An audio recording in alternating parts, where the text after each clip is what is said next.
В късната вечер на 21 декември 1923 година участниците в създаването на Македонския научен институт се разотиват с мисълта, че слагат начало на едно велико дело.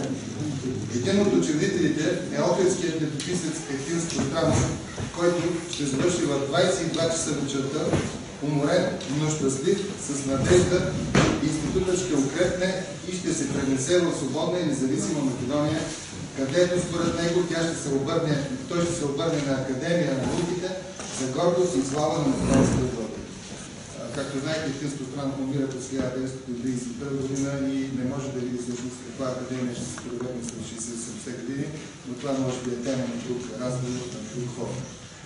След приемането на устава и регистрирането на Македонския научен институт в фирмен модел на Софийския съд, както обикновено се прави процедира с легални изложения, Македонското легално освободително движение се здобива от началото на 1924 година с една нова потип македонска организация с нетрадиционни цели. Те са заложени в точка първа, след малко ще ги видите на презентацията, но аз ще ви ги спомена, защото тези точки, 3 с една забележка, през цялото време траяне на първата част, първият период от дейността на Македонския институт, те се изпълняват и работят по тях нашите първи учредители и по-голямата си част изпълняват. Точка А. Да спомага за проучването на историята, етнографията, географията и стопанския живот на Македония. Б. Да събира исторически материали по освободителните борби на македонските българи и да подготви една системна и подробна история на тия борби. В. Да издава едно научно литературно списание, както и други трудове с оглед на целите, посочени в точка А и Б. Под въпросните точки има една забележка, според която в по-далечните цели на института влиза и грижата, цитирам, да учреди един македонски културен дом, който да намери място, между другото, и един македонски етнографско-исторически музей. Енергичният екип на управителното тяло започва да изпълнява набелязаните точки в устава по една своеобразна програма. Няма суетене, защото неговият състав е изграден от съзвездия, опитни преподаватели, журналисти и администратори и изобщо значими фигури в обществено-политически и културния живот на страната. Мнозина от тях са завършени в Западна Европа, други в Русия. Ето, например, първият състав на изпълнителния комитет, на управителния съвет. Председател професор Иван Георгов, роден през 1874 година. Членове са Любомир Милитич, той е една година малко по-късно роден след Иван Георгов. Подпредседатели са Александър Балабанов, професор Михаил Арнудов. Секретари са малко по-неизвестни са, защото това са членове на Щирското братство Спиро Константинов и Диаманти Николов, но те пък всъщност са инициаторите и мотора за създаването на Македонския научен институт, най-вероятно по отношение на техния съгражданин Тодор Александров. Към членовете на първия управителен съвет можем да добавим професор Никола Милев, който всички познаваме, Даниил Крапчев, редактор на Българския Таймс, Йордан Бадев, който знаете неговата трагична съдба, Георги Беждаров, Васил Пасков, Антон Попстоилов. Всички имена са значими, това са, както ви казах, общественици, които също така преподаватели, научни работници. Във втория състав от 1927 година, т.е. след 3 години, са привлечени още известни имена. Това е единият от тях е Георги Боришев, другият е Георги Стрезов и третият е професор Никола Стоянов, който след няколко години ще оглави Македонския институт. За осъществяване на целите в устава, управителният съвет на института пристъпва към едно от първите свои начинания, а именно издаване на научно-литературното списание Македонски преглед. Според първоначалния замисъл, то трябва да излиза на всеки 2 месеца в 10 печатни форми. Тоест да има 6 книжки през годината. Годишният му абонамент е 200 лева. За ръководител на всички институтски издания, които ще се появят малко по-късно месец след създаването на института, е определен на известният учен професор Богомир Милютич. Първите 2 броя са поверени, те имат и друго подзаглавие, може би млади колеги ще ви покаже, са поверени за редакция на задграничния представител на ВМРО Георги Беждаров. Както знаете, Георги Беждаров е един от революционните дейци, участник и приятел на Гоце Делчев. По-късно през 1910 година, 11 и 12 редактира вестниците Учителски глас и Искра в Солун. От 1919 до 23 година, когато се възстановява ВМРО и легалните организации, той е главен редактор на вестник Македония. По-късно, след една година, през 1925 година, ако отидем малко напред по времето, на 6-я конгрес на ВМРО, той е избран на същия пост, какъвто е заемал и до сега, т.е. задграничен представител на ВМРО. Най-вероятно тези ангажименти около неговото задгранично представителство, които са сериозни, защото често трябва да пътува до чужбина, да се среща с различни лица, учени, общественици, политици, вероятно е накарал управителния съвет да предостави след втората книжка, за списването вече трета книжка на сетне, да отговаря самият академик, той вече тогава не е академик, но професор Филогиев Милитич.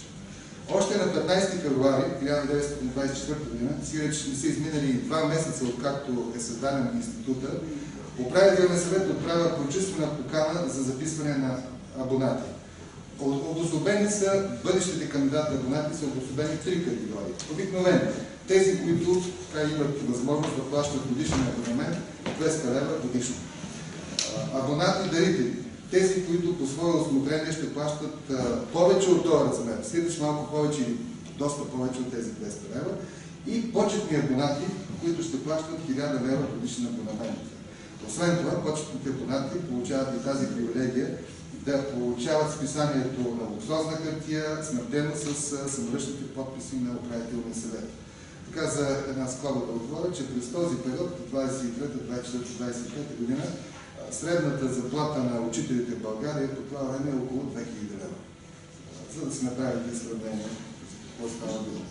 Институтът отправя покана към автори за предаване на материали с предупреждението, че статиите трябва да бъдат строго научни и че ще се печатат, след като бъдат разгледани и одобрени от изпълнителния съвет на института. Тоест няма ред колегия, както сега от мен има в списанията, не е на празно всъщност, преди малко, когато ви прочетах състава на изпълнителния съвет, може би 80-90% са известни професори. Тоест хора, които са занимавали с писане, с изобщо четене на исторически и не само с научни текстове. Непосредствено след регистрацията на устава, Македонския научен институт изпълнява и друга точка от целите, а именно да събира исторически материали по освободителните борби на македонските българи.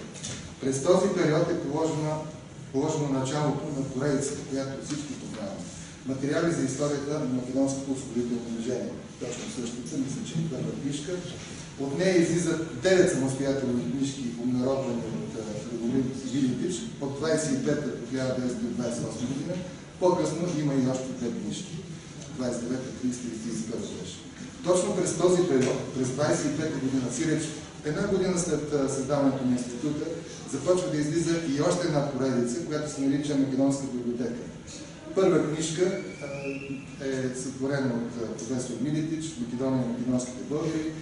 Пак през 25-та книжка, втора, на Георги Бачаров, тук мисля, че ще видите след малко, Македонския въпрос, вчера, днес и утре. Пак през същата година книжка и на председателят Иван Герков, днешното положение в Македония по сръбска и гръцка власт и ООН, в която пуска меморандуми, пуска статистика за състоянието в гръцка и Западска Македония.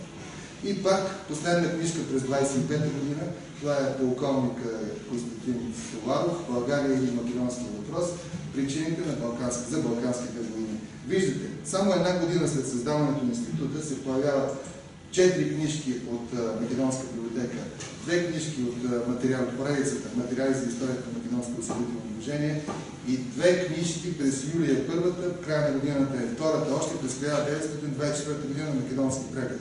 За една година е впечатляващо. Това са около 7-8 книги. Може да се каже, че просто управителният съвет на Македонския институт влиза като с летящ старт в издателската. Тук, виждайки, че тези книги се приемат от обществеността, разпространяват се в Западна Европа, дори в Вардарска Македония, в Егейска Македония, един от членовете, и не само член на всъщност и така предводител на ВМРО, който вече се оформя на това време почти като едноличен, Иван Михайлов, има и много такива странни, не странни, а по-скоро любопитни бележки, негови предложения за финансиране на Македонския научен институт. Неговите предложения са около 10 страници, но ще си позволя да прочета два пасажа, за да разберете все пак, че този човек не е само революционер, но е човек, който мислиш и то мисли за бъдещето на науката и културата, изобщо за развитието на Македония. Ето буквално думите на Иван Михайлов. Предлагам, тези бележки са от 15-20 март 1927 година. Предлагам, стигам подказ, да определим една постоянна сума, пише Иван Михайлов, поне 250-300 хиляди лева годишно, която да се внася на също определени срокове, например, в сметката на Македонския научен институт. По-надолу. Читам, че за едно начинание като научен институт, Македонския научен институт, ВМРО може в течение на 3 години да даде даже 1 милион лева при тия крупни разходи, които правим за останалата работа. Някои моменти и страни, на която понякога далеч нямат и половината от стойността на института.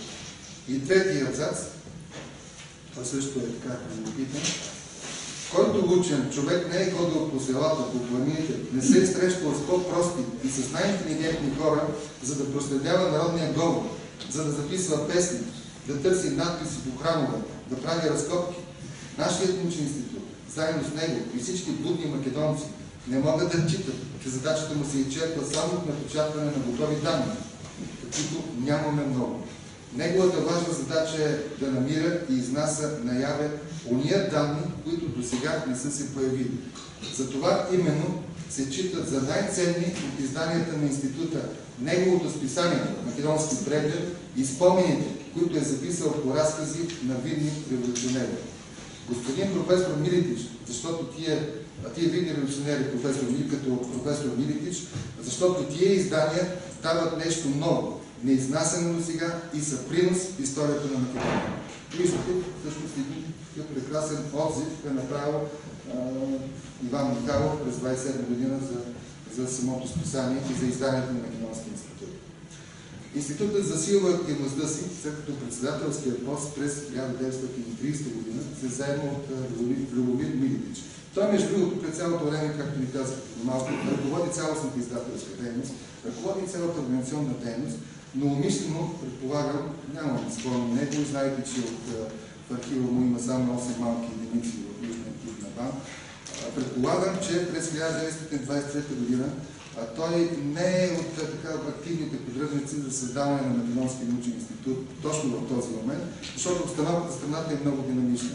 Имаме юнско въстание, имаме протести от страна на Сърбия, имаме преговори между ВМРО и Русия през това време. Така че в момента през декември или септември, когато започват преговорите за създаване на института, вероятно той е считал тогава, че може да се забави. По крайна сметка, той е човека, моторът, мозъкът на целия Македонски научен институт. Вероятно, може би и на него му се доверява много Иван Михайлов, защото Щип, както знаете, ражда много революционери и ражда също и учени като Вилитич, Балбанов и учители.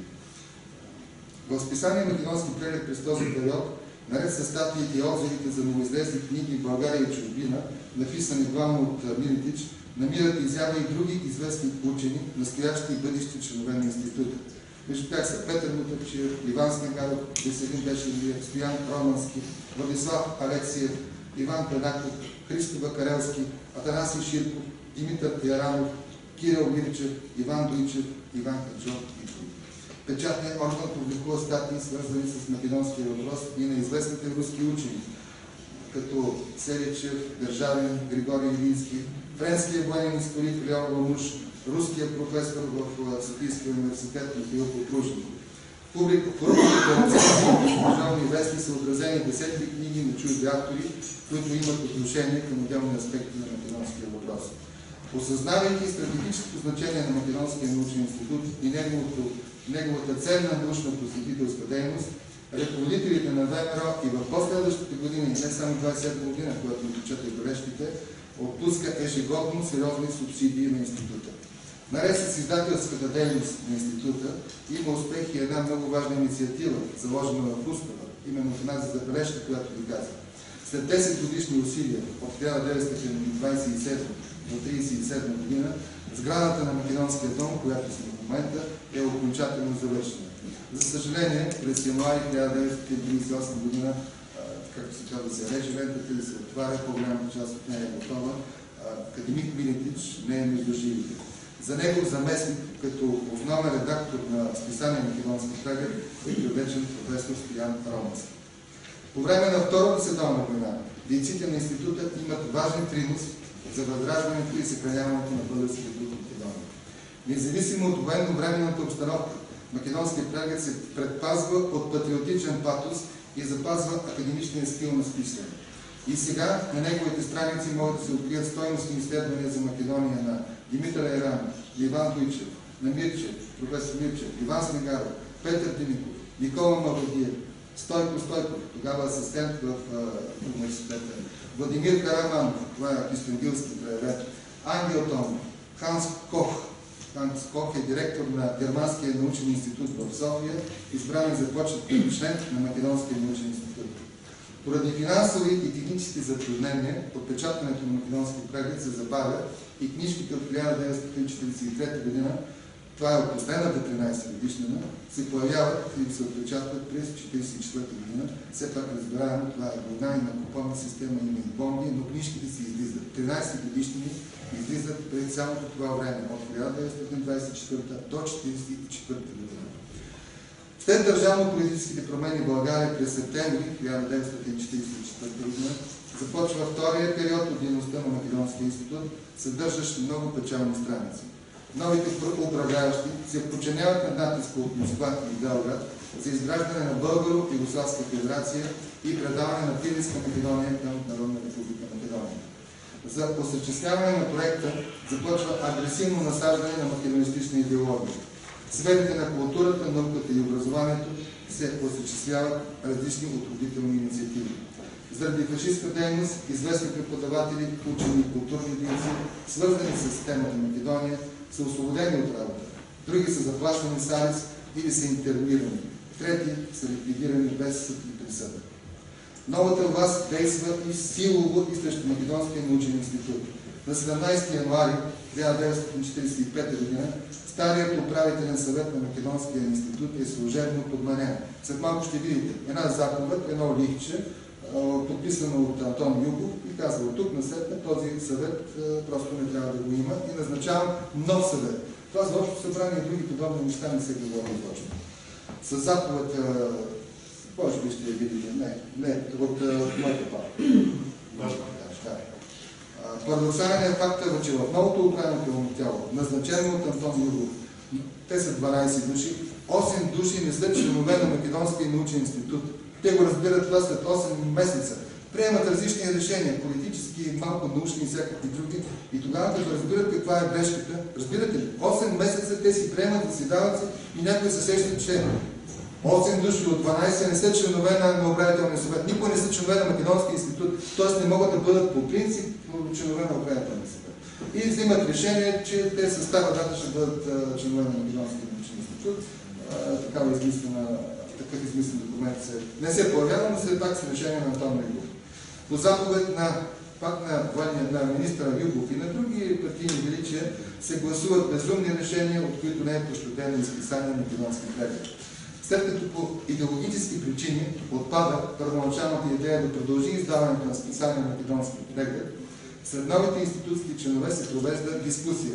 Доколко е целесообразно институтът да има собствено списание и дали това е задача на Свободна и на Македония. Тоест това да се пренесе в времето и то в Скопие да се решават нещата. На 10 юли 1945 година ръководното тяло решава окончателно въпроса.